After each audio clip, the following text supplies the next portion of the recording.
Tama talaga ako sa ano, isip ko na nakuha talaga yung nagtatanim dati nito. Ha? Tubig? Kari pa.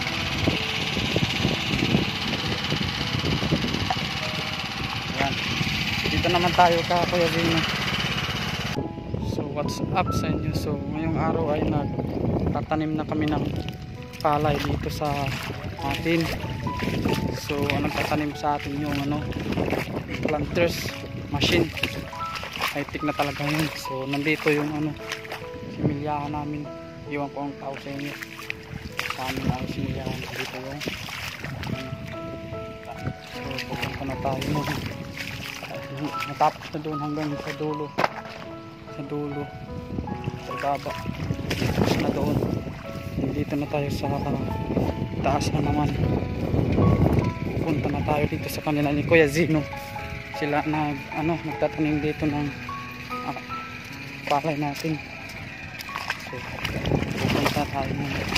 So yun pala, kuha muna tayo ng tubig kasi medyo mainit ngayon. Nauuhang siguro itong nagtatanim ng palay natin. Ayan, pupunta na tayo dito. Nandun na oh. Tapos na dito saka doon sa dulo, pinakadulo nasa may bahay, tapos na din doon. So ayan, dito na yung ano, planters machine.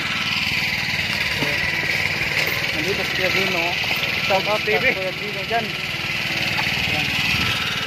So tao yan, dito na oh. Ayan, nandito yung kita nyo kaniman.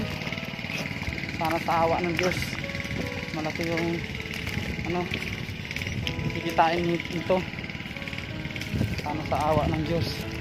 So nandito naman tayo sa Kuya Andrew. Dalawa pala yung ang ano sa atin nagtatanim ng palay natin, planters. So pupuntahin mo habang kumukuha natin ngayon na ng tubig. Ayan ang dito. Ayan dito yung isa, Kuya Andrew. Tubig ba boy? Set up Kuya Andrew dyan ha. Tubig.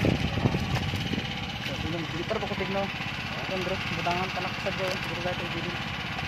So nauuhaw talaga si Kuya Andrew. Tama talaga ako sa ano,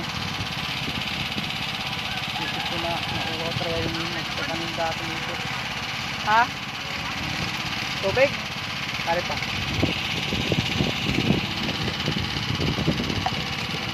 Ayan. Dito naman tayo ka Kuya Zino.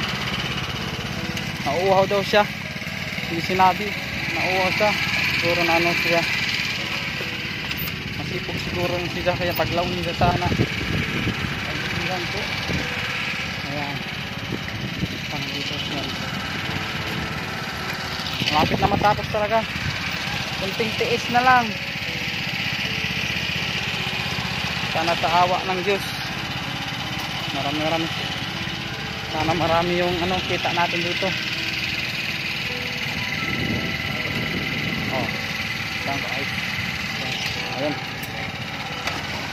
Lalagyan muna natin ng ano, ice. Para bumalik yung mga lakas nila. Kasi sobrang init ngayon na pa yung araw.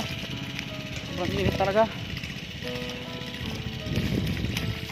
Hanap talaga tayo ng tubig na ano, na cold. Tara. Kasi malapit na talaga matapos. Tiis na lang.